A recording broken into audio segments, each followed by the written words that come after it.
Chapter का नाम है मुद्रण संस्कृति और आधुनिक दुनिया। मुद्रित या छपी हुई सामग्री के बगैर दुनिया की कल्पना हमारे लिए कितनी मुश्किल है। हम अपने चारों तरफ जहां नजर दौड़ाएं, हमें कोई ना कोई छपी हुई चीज दिखाई देगी। किताबें, पत्र, पत्रिकाएं, अखबार, मशहूर तस्वीरों की नकलें, मेज पर पड़े नाटक के प्रोग्राम, सरकारी सूचनाएं, कैलेंडर, डायरी, सड़क के किनारे विज्ञापन और सिनेमा के पोस्टर, आदि आदि। हम छपा हुआ साहित्य पढ़ते हैं, पेंटिंग देखते हैं, अखबार पढ़ते हैं और सार्वजनिक दुनिया में चल रहे विवादों का जायजा लेते हैं। हम मुद्रित दुनिया के अस्तित्व को मानकर चलते हैं। यह सोचने की भी जरूरत नहीं पड़ती कि छपाई के पहले भी एक दुनिया थी। हम शायद ही महसूस करते हैं कि छपाई का अपना एक इतिहास है और इस इतिहास ने हमारे समकालीन जमाने को आकार दिया है। यह इतिहास क्या है? समाज में मुद्रित सामग्री कब से चलनी शुरू हुई? आधुनिक दुनिया को बनाने में इसकी क्या भूमिका थी? इस अध्याय में हम मुद्रण के इसी इतिहास को देखेंगे, कैसे यह पूर्वी एशिया से शुरू होकर यूरोप और भारत में फैला। हम मुद्रण तकनीक के प्रसार और प्रभाव को सामाजिक जीवन में आए बदलाव से जोड़कर समझने की कोशिश करेंगे। अब हम पढ़ेंगे शुरुआती छपी किताबें। मुद्रण की सबसे पहली तकनीक चीन, जापान और कोरिया में विकसित हुई। यह छपाई हाथ से होती थी। तकरीबन 594 ईस्वी से चीन में स्याही लगे काठ के ब्लॉक या तख्ती पर कागज को रगड़कर किताबें छापी जाने लगी थीं। चूंकि पतले, छिद्रित कागज के दोनों तरफ छपाई संभव नहीं थी, इसीलिए पारंपरिक चीनी किताब एकॉर्डियन शैली में किनारों को मोड़ने के बाद सिलकर बनाई जाती थी। किताबों का सुलेखन या खुशनवीसी करने वाले लोग दक्ष सुलेखक या खुश्त होते थे, जो हाथ से बड़े सुंदर सुडौल अक्षरों में सही सही कलात्मक लिखाई करते थे। एक लंबे अरसे तक मुद्रित सामग्री का सबसे बड़ा उत्पादक चीनी राजतंत्र था। सिविल सेवा परीक्षा से नियुक्त चीन की नौकरशाही भी विशालकाय थी, तो चीनी राजतंत्र इन परीक्षाओं के लिए बड़ी तादाद में किताबें छपवाता था।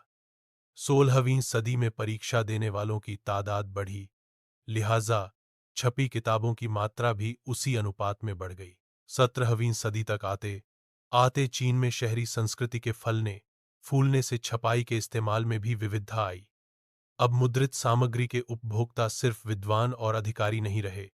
व्यापारी अपने रोजमर्रा के कारोबार की जानकारी लेने के लिए मुद्रित सामग्री का इस्तेमाल करने लगे। पढ़ना एक शगल भी बन गया। नए पाठक वर्ग को काल्पनिक किस्से, कविताएं, आत्मकथाएं, शास्त्रीय साहित्यिक कृतियों के संकलन और रूमानी नाटक पसंद थे। अमीर महिलाओं ने भी पढ़ना शुरू किया और कुछ ने स्वरचित काव्य और नाटक भी छापे। पढ़ने की यह नई संस्कृति एक नई तकनीक के साथ आई। 19वीं सदी के अंत में पश्चिमी शक्तियों द्वारा अपनी चौकियां स्थापित करने के साथ ही पश्चिमी मुद्रण तकनीक और मशीनी प्रेस का आयात भी हुआ। पश्चिमी शैली के स्कूलों की जरूरतों को पूरा करने वाला ला शंघाई प्रिंट संस्कृति का नया केंद्र बन गया। हाथ की छपाई की जगह अब धीरे धीरे मशीनी या यांत्रिक छपाई ने ले ली। अब बात करते हैं 1.1 जापान में मुद्रण। चीनी बौद्ध प्रचारक 768 से 770 ईस्वी के आसपास छपाई की तकनीक लेकर जापान आए। जापान की सबसे पुरानी 868 ईस्वी में छपी पुस्तक डायमंड सूत्र है, जिसमें पाठ के साथ 7 काठ पर खुदे चित्र हैं। तस्वीरें अक्सर कपड़ों, ताश के पत्तों और कागज के नोटों पर बनाई जाती थीं। मध्यकालीन जापान में कवि भी छपते थे और गद्यकार भी, और किताबें सस्ती और सुलभ थीं। 18वीं सदी के अंत में एदो बाद में, जिसे तोक्यो के नाम से जाना गया, के शहरी इलाके की चित्रकारी में शालीन शहरी संस्कृति का पता मिलता है, जिसमें हम चायघर के मजमों, कलाकारों और तवायफों को देख सकते हैं। हाथ से मुद्रित तरह तरह की सामग्री, महिलाओं, संगीत के साजों, हिसाब, किताब, चाय अनुष्ठान, फूलसाजी, शिष्टाचार और रसोई पर लिखी किताबों से पुस्तकालय एवं दुकानें अटी पड़ी थीं। अब हम पढ़ेंगे यूरोप में मुद्रण का आना। सदियों तक चीन से रेशम और मसाले रेशम मार्ग से यूरोप आते रहे थे। 11वीं सदी में चीनी कागज भी उसी रास्ते वहां पहुंचा। कागज ने कातिबों या मुशियों द्वारा सावधानीपूर्वक लिखी गई पांडुलिपियों के उत्पादन को मुमकिन बनाया। फिर 1295 ईस्वी में मार्को पोलो नामक महान खोजी यात्री चीन में काफी साल तक खोज करने के बाद इटली वापस लौटा। जैसा कि आपने ऊपर पढ़ा, चीन के पास वुड ब्लॉक काठ की तखत्ती वाली छपाई की तकनीक पहले से मौजूद थी। मार्को पोलो यह ज्ञान अपने साथ लेकर लौटा। फिर क्या था? इतालवी भी तख्ती की छपाई से किताबें निकालने लगे और जल्द ही यह तकनीक बाकली यूरोप में फैल गई।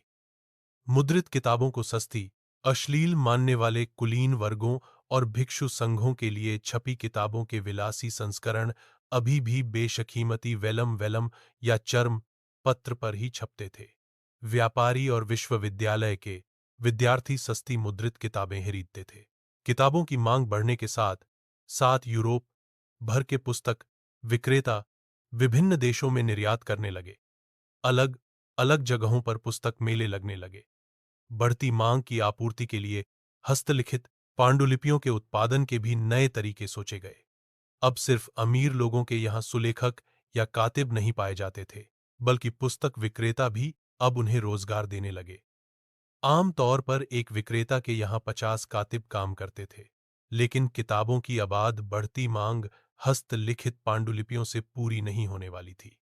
नकल उतारना बेहद खर्चीला, समय साध्य और श्रम साध्य काम था। पांडुलिपियां अक्सर नाजुक होती थीं। उनके लाने, ले जाने, रख रखाव में तमाम मुश्किलें थीं। इसीलिए उनका सर्कुलेशन, चलन, गश्त सीमित रहा। तो किताबों की बढ़ती मांग के चलते वुड ब्लॉक प्रिंटिंग, तख्ती की छपाई उत्तरोत्तर लोकप्रिय होता गया। 15वीं सदी की शुरुआत तक यूरोप में बड़े पैमाने पर तख्ती की छपाई का इस्तेमाल करके कपड़े, ताश के पत्ते और छोटी-छोटी टिप्पणियों के साथ धार्मिक चित्र छापे जा रहे थे। जाहिर है कि किताबें छापने के लिए इससे भी तेज और सस्ती मुद्रण तकनीक की जरूरत थी। ऐसा छपाई की एक नई तकनीक के आविष्कार से ही संभव होता, जो 1430 के दशक में स्ट्रैसबर्ग के योहान गुटेनबर्ग ने अंततः कर दिखाया। अब बात करते हैं 2.1 गुटेनबर्ग और प्रिंटिंग प्रेस। गुटेनबर्ग के पिता व्यापारी थे और वह खेती की एक बड़ी रियासत में पल बढ़कर बड़ा हुआ। वह बचपन से ही तेल और जैतून पेरने की मशीनें, प्रेस देखता आया था। बाद में उसने पत्थर पर पॉलिश करने की कला सीखी, फिर सुनारी और अंत में उसने शीशे को इच्छित आकृतियों में गढ़ने में महारत हासिल कर ली। अपने ज्ञान और अनुभव का इस्तेमाल उसने अपने नए आविष्कार में किया। जैतून प्रेस ही प्रिंटिंग प्रेस का मॉडल या आदर्श बना और सांचे का उपयोग अक्षरों की धातुई आकृतियों को गढ़ने के लिए किया गया। गुटेनबर्ग ने 1448 तक अपना यह यंत्र मुकम्मल कर लिया था। उसने जो पहली किताब छापी वह थी बाइबिल। तकरीबन 180 प्रतियां बनाने में उसे 3 साल लगे, जो उस समय के हिसाब से काफी तेज था। पर यह नई तकनीक हाथ से किताबें छापने की तकनीक की जगह पूरी तरह से नहीं ले पाई। शुरू में तो छपी किताबें भी अपने रंग, रूप और साज सज्जा में हस्तलिखित पांडुलिपियों जैसी दिखती थीं। धातुई अक्षर हाथ की सजावटी शैली का अनुकरण करते थे। हाशिए पर फूल, पत्तियों की डिजाइन बनाई जाती थी और चित्र अक्सर पेंट किए जाते थे। अमीरों के लिए बनाई किताबों में छपे पन्ने पर हाशिए की जगह बेल, बूटों के लिए खाली छोड़ दी जाती थी। हर रीदार अपनी रुचि के हिसाब से डिजाइन और पेंटर खुद तय करके उसे संवार सकता था। करीब 100 सालों के दरमियान 1450 से 1550 यूरोप के ज्यादातर देशों में छापे खाने लग गए थे। जर्मनी के प्रिंटर या मुद्रक दूसरे देश जाकर नए छापे खाने खुलवाया करते थे। छपाई खाने की संख्या में वृद्धि के साथ साथ पुस्तक उत्पादन में कमाल की बढ़ोत्तरी हुई। 15वीं सदी के दूसरे हिस्से में यूरोप के बाजार में 2 करोड़ मुद्रित किताबें आईं। यह संख्या 16वीं सदी में 20 करोड़ हो गई। हाथ की छपाई की जगह यांत्रिक मुद्रण के आने पर ही मुद्रण क्रांति संभव हुई। अब हम पढ़ेंगे मुद्रण क्रांति और उसका असर। मुद्रण क्रांति क्या थी? छापेखाने का आविष्कार महज तकनीकी दृष्टि से नाटकीय बदलाव की शुरुआत नहीं था। पुस्तक उत्पादन के नए तरीकों ने लोगों की जिंदगी बदल दी। इसकी बदौलत सूचना और ज्ञान से, संस्था और सत्ता से उनका रिश्ता ही बदल गया। इससे लोक चेतना बदली और बदला चीजों को देखने का नजरिया। अब बात करते हैं 3.1 नया पाठक वर्ग। छापेखाने के आने से एक नया पाठक वर्ग पैदा हुआ। छपाई से किताबों की कीमत गिरी। किताब की हर प्रति के उत्पादन में जो वक्त और श्रम लगता था वह कम हो गया और बड़ी तादाद में प्रतियां छापना आसान हो गया। बाजार किताबों से पट गई। पाठक वर्ग भी बृहत्तर होता गया। किताबों तक पहुंच आसान होने से पढ़ने की एक नई संस्कृति विकसित हुई। अब तक आम लोग मौखिक संसार में जीते थे। वे धार्मिक किताबों का वाचन सुनते थे। गाथा, गीत उनको पढ़कर सुनाए जाते थे और कस्से भी उनके लिए बोलकर पढ़े जाते थे। ज्ञान का मौखिक लेन देन ही होता था। लोग बाग समूह में ही दास्तान सुनते या कोई आयोजन देखते आए थे। आप 8वें अध्याय में देखेंगे कि वे तन्हाई में या खामोशी से पढ़ने के आदी नहीं थे। छपाई क्रांति के पहले किताबें न केवल महंगी थीं, बल्कि उन्हें पर्याप्त मात्रा में छापना भी असंभव था। अब किताबें समाज के व्यापक तबकों तक पहुंच सकती थीं। अगर पहले की जनता श्रोता थी, तो कह सकते हैं कि अब पाठक जनता अस्तित्व में आ गई थी। लेकिन यह संक्रमण सरल नहीं था। किताबें सिर्फ साक्षर ही पढ़ सकते थे और यूरोप के अधिकांश देशों में 20वीं सदी तक साक्षरता की दर सीमित थी। प्रकाशकों के लिए सवाल था कि लोगों में छपी किताब के प्रति दिलचस्पी कैसे जगाएं। इसके लिए उन्हें मुद्रित कृति की व्यापक पहुंच का ध्यान रखना था। जो नहीं पढ़ पाते थे, वे भी बोलकर पढ़े गए को सुनकर उसका लुत्फ तो उठाते ही थे। इसलिए मुद्रकों ने लोकगीत और लोक कथाएं छापनी शुरू कर दी और ऐसी किताबें आमतौर पर तस्वीरों से खूब सजी धजी यानी सचित्र होती थीं। फिर इन्हें सामूहिक ग्रामीण सभाओं में या शहरी शराबघरों में गाया सुनाया जाता था। इस तरह मौखिक संस्कृति मुद्रित संस्कृति में दाखिल हुई और छपी सामग्री मौखिक अंदाज में प्रसारित हुई। मौखिक और मुद्रित संस्कृतियों के बीच की विभाजक रेखा धुंधली पड़ गई। श्रोता और पाठक वर्ग एक दूसरे में घुल मिल गए। अब बात करते हैं 3.2 धार्मिक विवाद और प्रिंट का डर। छापेखाने से विचारों के व्यापक प्रचार प्रसार और बहस मुबाहिसे के द्वार खुले। स्थापित सत्ता के विचारों से असहमत होने वाले लोग भी अब अपने विचारों को छापकर उन्हें फैला सकते थे। छपे हुए संदेश के जरिए वे लोगों को अलग ढंग से सोचने के लिए मना सकते थे या कोई कार्रवाई करने के लिए प्रेरित कर सकते थे। जाहिर है कि इस बात का जीवन के कई क्षेत्रों में गंभीर महत्व था। हर कोई मुद्रित किताब को लेकर खुश नहीं था। जिन्होंने इसका स्वागत भी किया, उनके मन में इसको लेकर कई डर थे।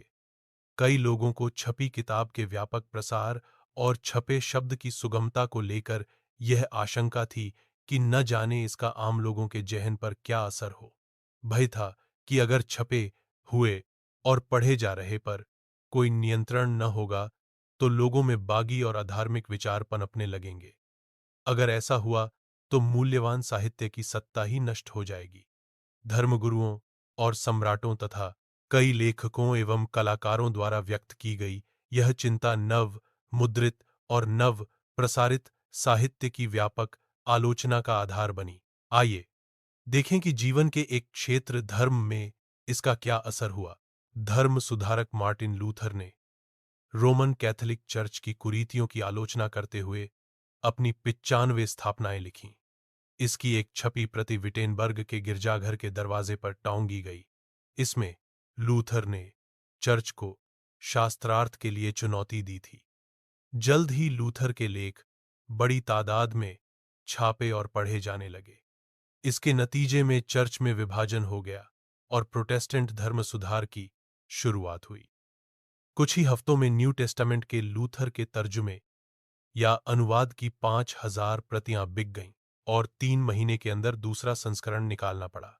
प्रिंट के प्रति तहेदिल से कृतज्ञ लूथर ने कहा, मुद्रण ईश्वर की दी हुई महानतम देन है, सबसे बड़ा तोहफा। कई इतिहासकारों का यह ख्याल है कि छपाई ने नया बौद्धिक माहौल बनाया और इसमें धर्म सुधार आंदोलन के नए विचारों के प्रसार में मदद मिली। अब बात करते हैं 3.3 मुद्रण और प्रतिरोध। छपे हुए लोकप्रिय साहित्य के बल पर कम शिक्षित लोग धर्म की अलग अलग व्याख्याओं से परिचित हुए। 16वीं सदी की इटली के किसान मेनोकियो ने अपने इलाके में उपलब्ध किताबों को पढ़ना शुरू कर दिया था।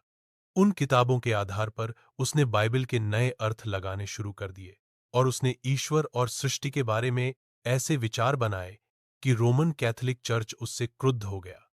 ऐसे धर्म विरोधी विचारों को दबाने के लिए रोमन चर्च ने जब इंक्विजिशन, धर्म द्रोहियों को दुरुस्त करने वाली संस्था शुरू किया तो मेनोकियो को 2 बार पकड़ा गया और आखिरकार उसे मौत की सजा दे दी गई।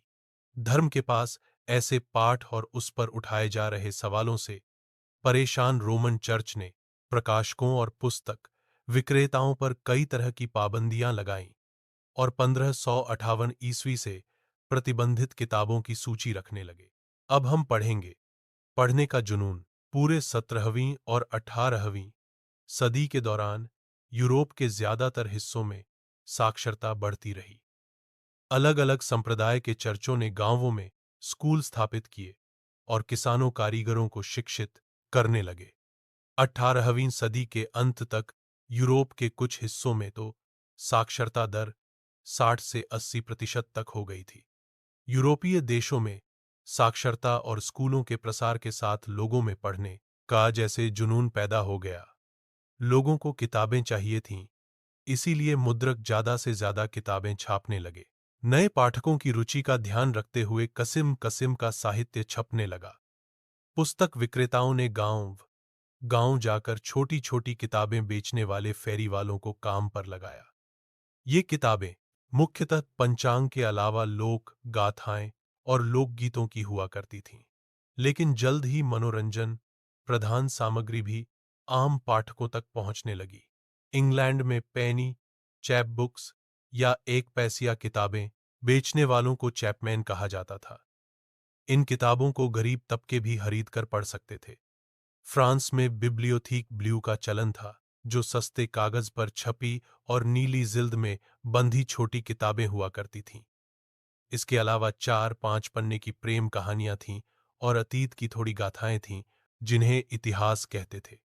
आप देख सकते हैं कि अलग अलग उद्देश्य और दिलचस्पी के हिसाब से किताबों के कई आकार प्रकार थे।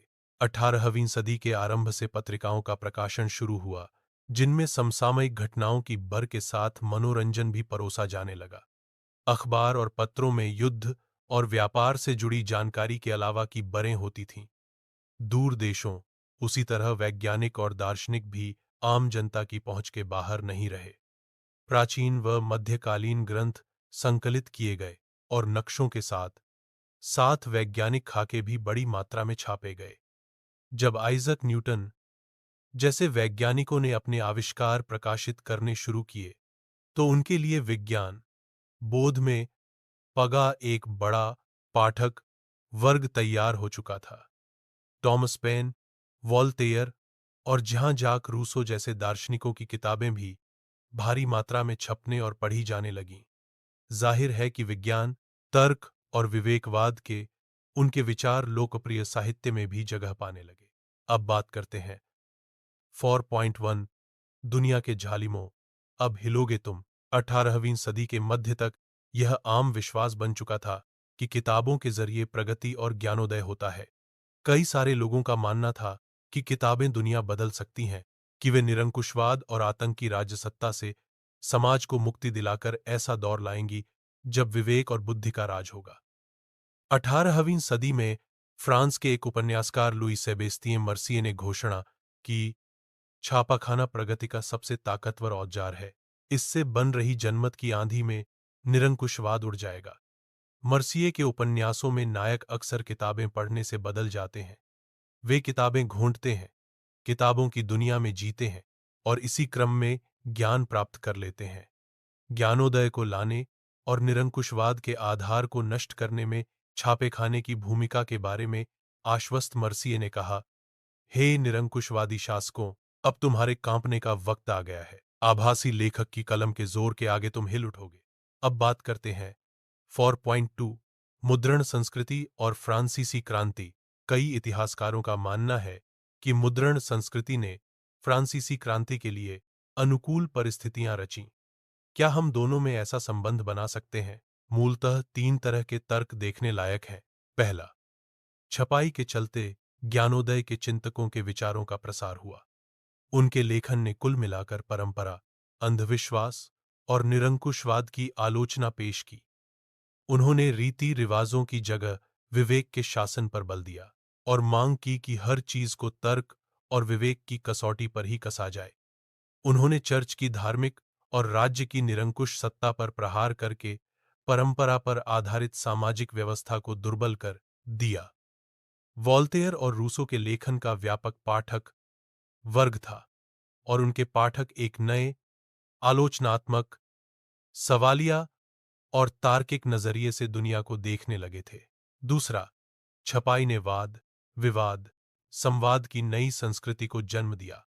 सारे पुराने मूल्य, संस्थाओं और कहायदों पर आम जनता के बीच बहस, मुबाहिसे हुए और उनके पुनर्मूल्यांकन का सिलसिला शुरू हुआ।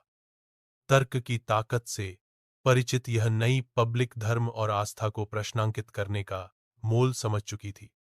इस तरह बनी सार्वजनिक दुनिया से सामाजिक क्रांति के नए विचारों का सूत्रपात हुआ।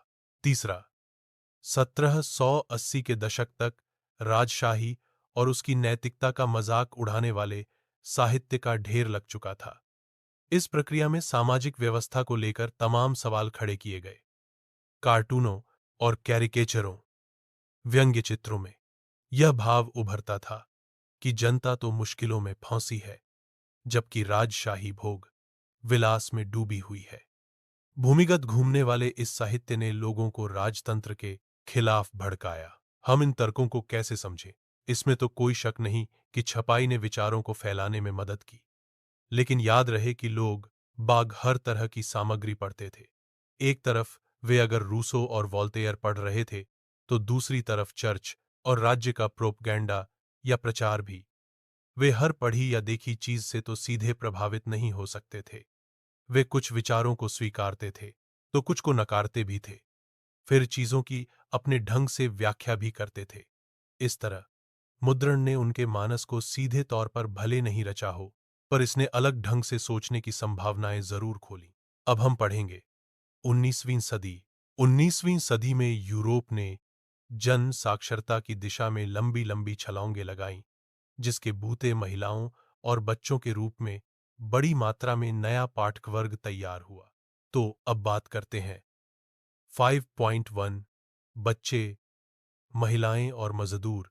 19वीं सदी के आखिर से प्राथमिक शिक्षा के अनिवार्य होने के चलते बच्चे पाठकों की एक अहम श्रेणी बन गए।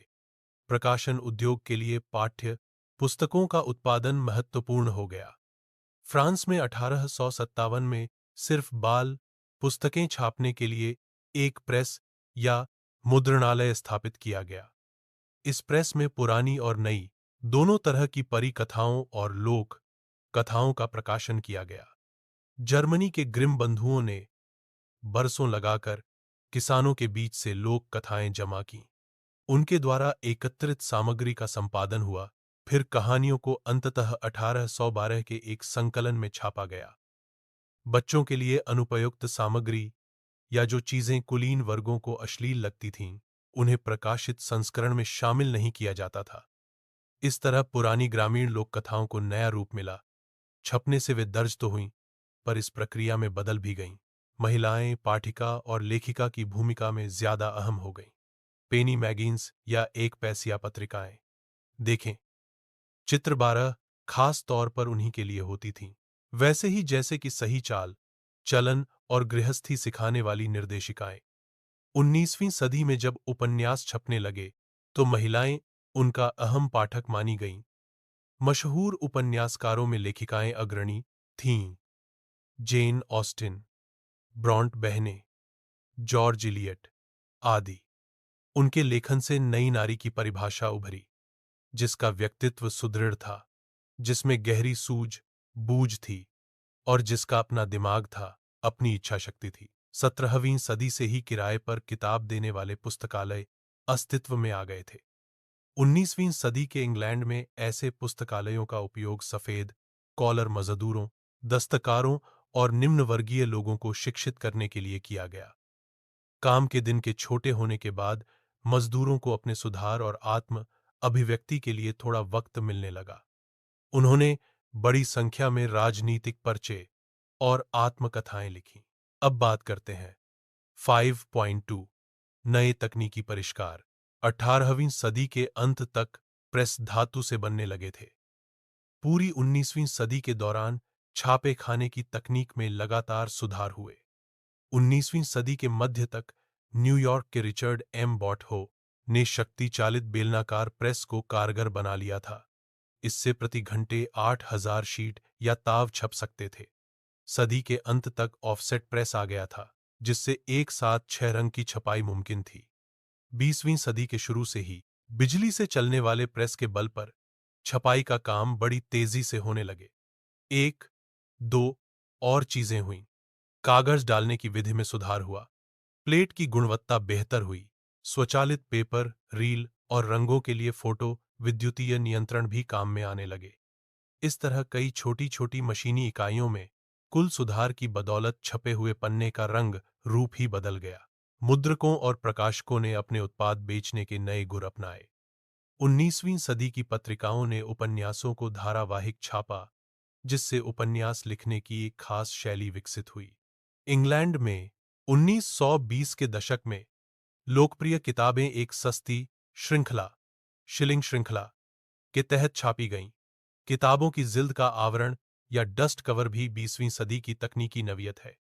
1930 की आर्थिक मंदी के आने से प्रकाशकों को किताबों की बिक्री गिरने का भय हुआ, लिहाजा पाठकों की जेब का ख्याल रखते हुए उन्होंने सस्ते पेपरबैक या अजिल्द संस्करण छापे। अब हम पढ़ेंगे भारत का मुद्रण संसार। आइए देखें कि भारत में छपाई कब शुरू हुई और मुद्रण युग के पहले यहां सूचना और विचार कैसे लिखे जाते थे। तो इसके लिए बात करते हैं 6.1 मुद्रण युग से पहले की पांडुलिपियां। भारत में संस्कृत, अरबी, फारसी और विभिन्न क्षेत्रीय भाषाओं में हस्त लिखित पांडुलिपियों की पुरानी और समृद्ध परंपरा थी। पांडुलिपियां ताड़ के पत्तों या हाथ से बने कागज पर नकल कर बनाई जाती थीं। कभी कभी तो पन्नों पर बेहतरीन तस्वीरें भी बनाई जाती थीं। फिर उन्हें उम्र बढ़ाने के याल से तख्तियों की जिल्द में या सिलकर बांध दिया जाता था। 19वीं सदी के अंत तक छपाई के आने के बाद भी पांडुलिपियां छापी जाती रहीं, लेकिन पांडुलिपियां नाजुक होती थीं, काफी मोहगी भी। एक तो उन्हें बड़ी सावधानी से पकड़ना होता था, दूसरे लिपियों के अलग अलग तरीके से लिखे जाने के चलते उन्हें पढ़ना भी आसान नहीं था, इसलिए उनका व्यापक दैनिक इस्तेमाल नहीं होता था। हालांकि पूर्व औपनिवेशिक बंगाल में ग्रामीण क्षेत्रों में प्राथमिक पाठशालाओं का बड़ा जाल था, लेकिन विद्यार्थी आमतौर पर किताबें नहीं पढ़ते थे। गुरु याददाश्त से किताबें सुनाते थे और विद्यार्थी उन्हें लिख लेते थे। इस तरह कई सारे लोग बिना कोई किताब पढ़े साक्षर बन जाते थे। अब बात करते हैं 6.2 छपाई भारत आई।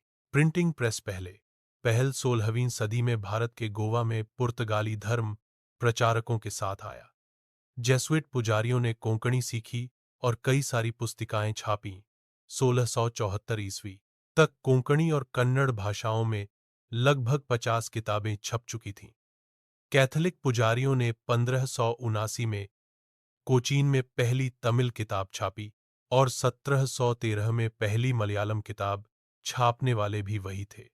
डच प्रोटेस्टेंट धर्म प्रचारकों ने 32 तमिल किताबें छापीं, जिनमें से कई पुरानी किताबों का अनुवाद थीं। अंग्रेजी भाषी प्रेस भारत में काफी देर तक विकास नहीं कर पाया था। यद्यपि इंग्लिश ईस्ट इंडिया कंपनी ने 17वीं सदी के अंत तक छापेखाने का आयात शुरू कर दिया था। जेम्स ऑगस्टस हिक्की ने 1780 से बंगाल गजट नामक एक साप्ताहिक पत्रिका का संपादन शुरू किया। जिसने खुद को यूं परिभाषित किया, हर किसी के लिए खुली एक व्यावसायिक पत्रिका जो किसी के प्रभाव में नहीं है। यानी यह पत्रिका भारत में प्रेस चलाने वाले औपनिवेशिक शासन से आजाद निजी अंग्रेजी उद्यम थी और इसे अपनी स्वतंत्रता पर अभिमान था। हिक्की ढेर सारे विज्ञापन छापता था, जिनमें दासों की बिक्री से जुड़े इश्तेहार भी शामिल थे, लेकिन साथ ही वह भारत में कार्यरत वरिष्ठ अंग्रेज अधिकारियों से जुड़ी गप्पाजी भी छापता था। इससे नाराज होकर गवर्नर जनरल वॉरेन हेस्टिंग्स ने हिक्की पर मुकदमा कर दिया और ऐसे सरकारी आश्रय प्राप्त अखबारों के प्रकाशन को प्रोत्साहित करना शुरू कर दिया जो औपनिवेशिक राज की छवि पर होते हमलों से इसकी रक्षा कर सकें। 18वीं सदी के अंत तक कई सारी पत्र पत्रिकाएं छपने लगीं। कुछ हिंदुस्तानी भी अपने अखबार छापने लगे थे। ऐसे प्रयासों में पहला था राजा राममोहन राय के करीबी रहे गंगाधर भट्टाचार्य द्वारा प्रकाशित बंगाल गजट। अब हम पढ़ेंगे धार्मिक सुधार और सार्वजनिक बहसें। जैसा कि आप जानते हैं, 19वीं सदी की शुरुआत से ही धार्मिक मसलों को लेकर बहसों का बाजार गर्म था। अलग अलग समूह औपनिवेशिक समाज में हो रहे बदलावों से जूझते हुए धर्म की अपनी अपनी व्याख्या पेश कर रहे थे। कुछ तो मौजूदा रीति रिवाजों की आलोचना करते हुए उनमें सुधार चाहते थे, जबकि कुछ अन्य समाज सुधारकों के तर्कों के खिलाफ खड़े थे। ये सारे वाद विवाद प्रिंट में सरेआम पब्लिक में हुए। छपी हुई पुस्तिकाओं और अखबारों ने न केवल नए विचारों का प्रचार प्रसार किया, बल्कि उन्होंने बहस की शक्ल भी तय की। इन बहसों में व्यापक जन समुदाय भी हिस्सा ले सकता था, अपने मत जाहिर कर सकता था। इस तरह के मत मंतातर से नए विचार उभरे। यह वह समय था जब समाज और धर्म सुधारकों तथा हिंदू रूढ़िवादियों के बीच विधवा दाह, एकेश्वरवाद, ब्राह्मण पुजारी वर्ग और मूर्ति पूजा जैसे मुद्दों को लेकर तेज बहस ठनी हुई थी। बंगाल में जैसे जैसे बहस चली, लगातार बढ़ती तादाद में पुस्तिकाओं और अखबारों के जरिए तरह तरह के तर्क समाज के बीच आने लगे। ज्यादा से ज्यादा लोगों तक पहुंचने के याल से इन्हें आम बोलचाल की भाषा में छापा गया। राममोहन राय ने 1821 से संवाद कौमुदी प्रकाशित किया और रूढ़िवादियों ने उनके विचारों से टक्कर लेने के लिए समाचार चंद्रिका का सहारा लिया। दो फारसी अखबार जाम ए जहांनामा और शम्सुल अब्बार भी 1882 में प्रकाशित हुए। उत्तर भारत में उल्मा मुस्लिम राजवंशों के पतन को लेकर चिंतित थे। उन्हें डर था कि कहीं औपनिवेशिक शासक धर्मांतरण को बढ़ावा न दें या मुस्लिम कानून न बदल डालें। इससे निपटने के लिए उन्होंने सस्ते लिथोग्राफी प्रेस का इस्तेमाल करते हुए धर्म ग्रंथों के फारसी या उर्दू अनुवाद छापे और धार्मिक अखबार तथा गुटके निकाले। सन 1867 में स्थापित देवबंद सेमिनरी ने मुसलमान पाठकों को रोजमर्रा का जीवन जीने का सलीका और इस्लामी सिद्धांतों के मायने समझाते हुए हजारों फतवे जारी किए। पूरी 19वीं सदी के दौरान कई इस्लामी संप्रदाय और सेमिनरी पैदा हुए। धर्म को लेकर सबकी अपनी अपनी व्याख्याएं थीं। हर कोई अपना संप्रदाय बढ़ाना चाहता था और दूसरों के असर को काटना चाहता था। हिंदुओं के बीच भी छपाई से खास तौर पर स्थानीय भाषाओं में धार्मिक पढ़ाई को काफी बल मिला। तुलसीदास की 16वीं सदी की किताब रामचरितमानस का पहला मुद्रित संस्करण 1810 में कलकत्ता से प्रकाशित हुआ। 19वीं सदी के मध्य तक सस्ते लिथोग्राफी संस्करणों से उत्तर भारत का बाजार पट गया। लखनऊ के नवल किशोर प्रेस और बंबई के श्री वेंकटेश्वर प्रेस में अनेक भारतीय भाषाओं में अनगिनत धार्मिक किताबें छपीं। मुद्रित और लाने ले जाने में आसान होने के कारण आस्थावान इन्हें कहीं भी किसी समय पढ़ सकते थे। इन्हें अनपढ़ लोगों की बड़ी भीड़ में बोलकर भी पढ़ा जा सकता था। मतलब यह कि धार्मिक पुस्तकें बड़ी तादाद में व्यापक जन समुदाय तक पहुंच रही थीं, जिसके चलते विभिन्न धर्मों के बीच और उनके अंदर बहस, मुबाहिसे और वाद विवाद संवाद की नई स्थिति बन गई थी। लेकिन प्रिंट ने समुदाय के बीच सिर्फ मतमतांतर ही नहीं पैदा किए, बल्कि इसने समुदायों को अंदर से और विभिन्न हिस्सों को पूरे भारत से जोड़ने का काम भी किया। अब हम पढ़ेंगे प्रकाशन के नए रूप। छापेखाने से नए तरह के लेखन के लिए भूख जागी। जैसे जैसे नए लोग पढ़ने लगे, छपे हुए पन्नों में अपनी जिंदगी, अपने तजुर्बों, अपने भोगे हुए रिश्तों को देखने की चाहत बलवती होती गई। यूरोप में विकसित उपन्यास नामक यह साहित्यिक विधा इन जरूरतों को पूरा करने में सक्षम थी। जल्दी ही इसने अपनी एक खास भारतीय शक्ल और शैली अख्तियार कर ली।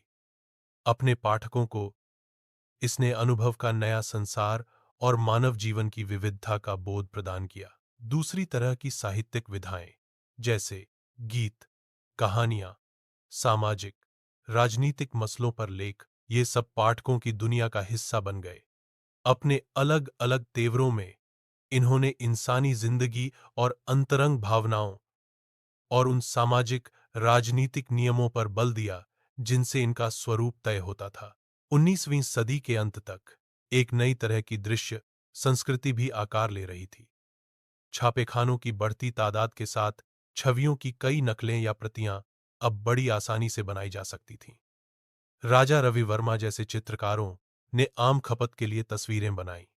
काठ की तख्ती पर चित्र उकेरने वाले गरीब दस्तकारों ने लेटर प्रेस छापेखानों के करीब अपनी दुकानें लगाईं और मुद्रकों से काम पाने लगे। बाजार में सुलभ सस्ती तस्वीरें और कैलेंडर खरीदकर गरीब भी अपने घरों एवं दफ्तरों में सजाया करते थे। इन छपी तस्वीरों ने आहिस्ता आहिस्ता आधुनिकता और परंपरा, धर्म और राजनीति तथा समाज और संस्कृति के लोकप्रिय विचार लोक को गढ़ना शुरू किया। 1870 के दशक तक पत्र पत्रिकाओं में सामाजिक राजनीतिक विषयों पर टिप्पणी करते हुए कैरिकेचर और कार्टून छपने लगे थे। कुछ में शिक्षित भारतीयों के पश्चिमी पोशाक और पश्चिमी अभिरुचियों का मजाक उड़ाया गया, जबकि कुछ अन्य में सामाजिक परिवर्तन को लेकर एक डर देखा गया। साम्राज्यवादी व्यंग्य चित्रों में राष्ट्रवादियों का मजाक उड़ाया जाता था, तो राष्ट्रवादी भी साम्राज्यवादी सत्ता पर निशाना साधने में पीछे नहीं रहे। अब बात करते हैं 8.1 महिलाएं और मुद्रण। महिलाओं की जिंदगी और उनकी भावनाएं बड़ी साफगोई और गहनता से लिखी जाने लगीं। इसलिए मध्यवर्गीय घरों में महिलाओं का पढ़ना भी पहले से बहुत ज्यादा हो गया। उदारवादी पिता और पति अपने यहां औरतों को घर पर पढ़ाने लगे और 19वीं सदी के मध्य में जब बड़े छोटे शहरों में स्कूल बने तो उन्हें स्कूल भेजने लगे। कई पत्रिकाओं ने लेखिकाओं को जगह दी और उन्होंने नारी शिक्षा की जरूरत को बार बार रेखांकित किया। उनमें पाठ्यक्रम भी छपता था और जरूरत के मुताबिक पाठ्य सामग्री भी, जिसका इस्तेमाल घर बैठे स्कूली शिक्षा के लिए किया जा सकता था। लेकिन सारे परिवार उदार दिल नहीं थे। अनेक परंपरावादी हिंदू मानते थे कि पढ़ी लिखी कन्याएं विधवा हो जाती हैं, और इसी तरह दकियानूसी मुसलमानों को लगता था कि उर्दू के रूमानी अफसाने पढ़कर औरतें बिगड़ जाएंगी।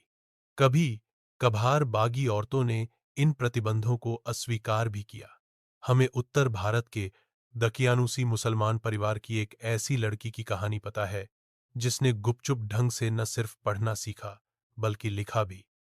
उसके खानदान वाले चाहते थे कि वह सिर्फ अरबी कुरान पढ़े, जो कि उसके पल्ले नहीं पड़ता था।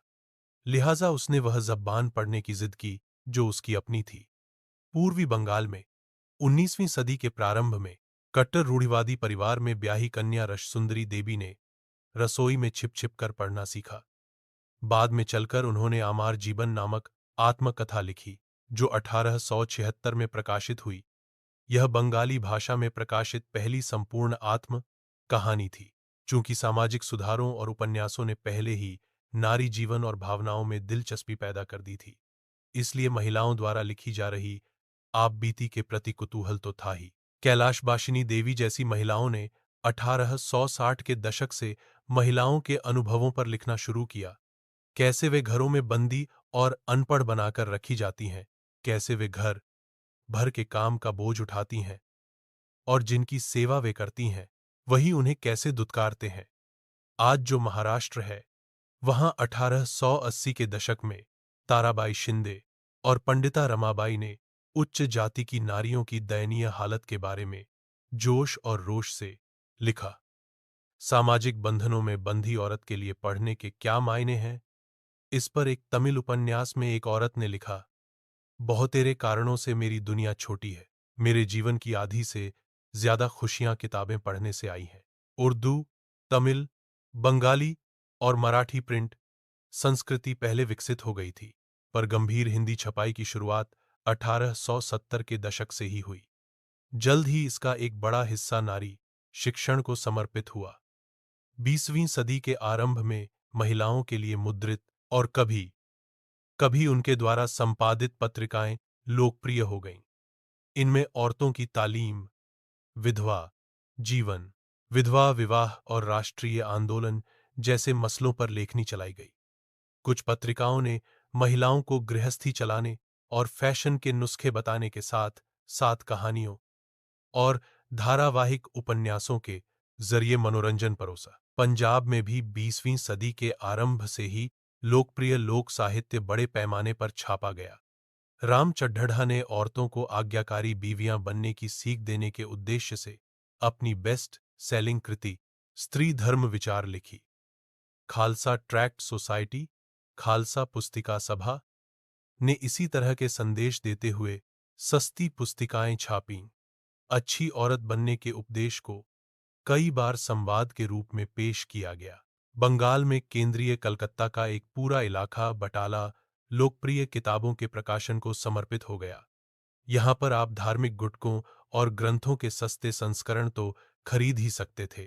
जो आमतौर पर अश्लील और सनसनीखेज समझा जाता था, वह भी उपलब्ध था।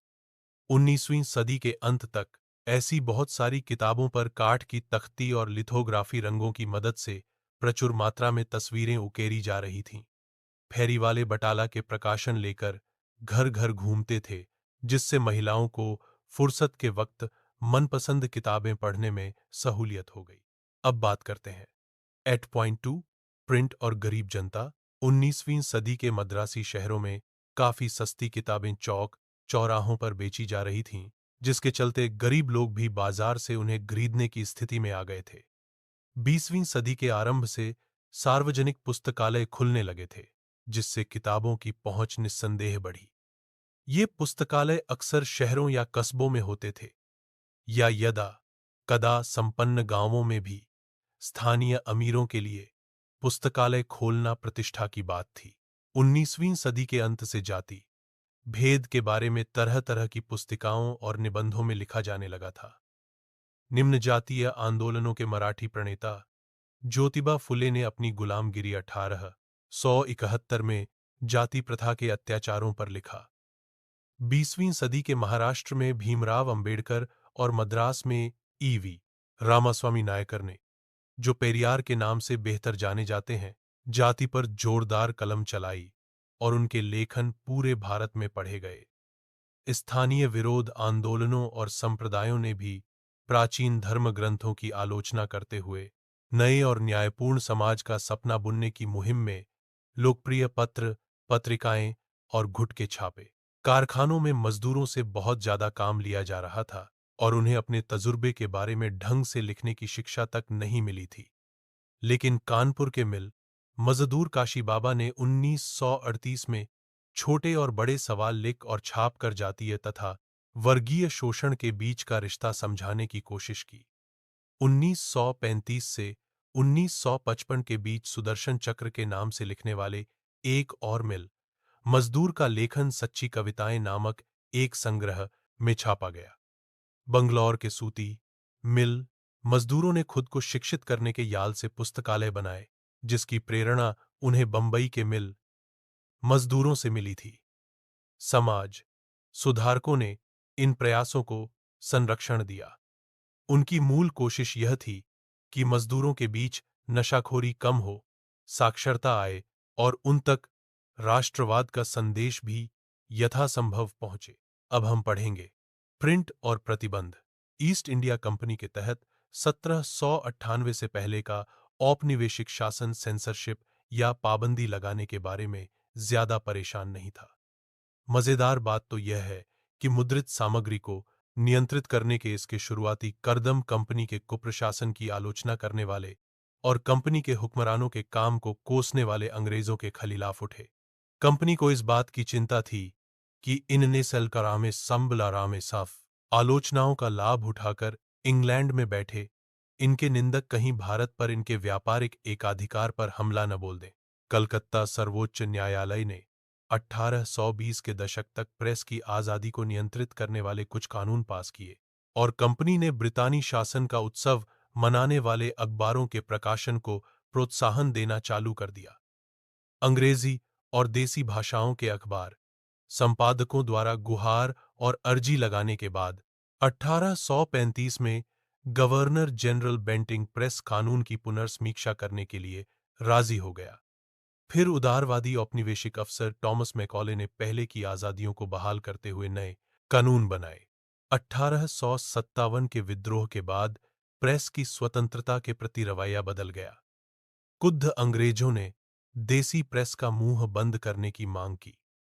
ज्यों-ज्यों भाषाई समाचार पत्र राष्ट्रवाद से समर्थन में मुखर होते गए, त्यों-त्यों औपनिवेशिक सरकार में कड़े नियंत्रण के प्रस्ताव पर बहस तेज होने लगी। आयरिश प्रेस कानून के तर्ज पर 1878 में वर्नाक्युलर प्रेस एक्ट लागू कर दिया गया। इससे सरकार को भाषाई प्रेस में छपी रपट और संपादकीय को सेंसर करने का व्यापक हक मिल गया। अब से सरकार ने विभिन्न प्रदेशों से छपने वाले भाषाई अखबारों पर नियमित नजर रखनी शुरू कर दी। अगर किसी रपट को बागी करार दिया जाता था तो अखबार को पहले चेतावनी दी जाती थी और अगर चेतावनी की अनसुनी हुई तो अखबार को जब्त किया जा सकता था और छपाई की मशीनें छीन ली जा सकती थीं। लेकिन दमन की नीति के बावजूद राष्ट्रवादी अखबार देश के हर कोने में बढ़ते फैलते गए। उन्होंने औपनिवेशिक कुशासन की रिपोर्टिंग और राष्ट्रवादी ताकतों की हौसला अफजाई जारी रखी। राष्ट्रवादी आलोचना को खामोश करने की तमाम कोशिशों का उग्र विरोध हुआ। जब पंजाब के क्रांतिकारियों को 1907 में कालापानी भेजा गया तो बाल गंगाधर तिलक ने अपने केसरी में उनके प्रति गहरी हमदर्दी जताई। नतीजे के तौर पर उन्हें 1908 में कैद कर लिया गया, जिसके परिणामस्वरूप भारत भर में व्यापक विरोध हुए